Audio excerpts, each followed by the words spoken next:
6 men were trapped in a fenced pit, 5 meters deep. If all of them escaped within 2.5 hours, they would win $100,000. But there was one strict rule: no one could use the same escape route. At first, facing the smooth walls, everyone realized climbing by hand was almost impossible. However, after calming down, they started checking the area, and soon found a few useful items: some wire, a metal pipe, and an old scooter.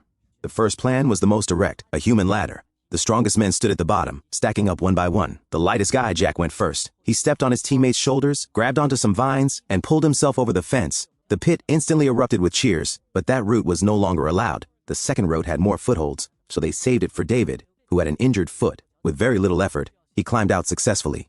Next, they decided to try something riskier. The third plan was a human launcher. 2 people formed the base, while another provided the push.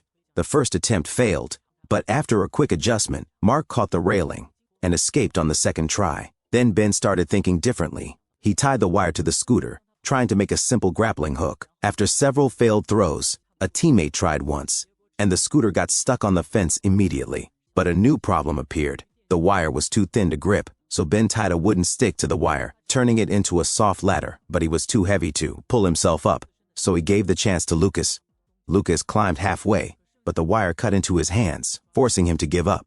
At the critical moment, Ben stepped in again. He took apart an old chair, combined the metal frame with 2 wires, and increased the grip area. This time it held. Lucas pushed hard and finally made it out. Next, Tony spotted a wall covered in vines. He climbed up quickly, smooth and steady, and reached the top with ease. Only Alan was left in the pit. He noticed a row of tiny bumps on the wall, barely visible. He used a stone slab to extend his run-up, jumped toward the wall, and climbed up using pure finger strength. In less than 2 hours, everyone escaped. The challenge was complete.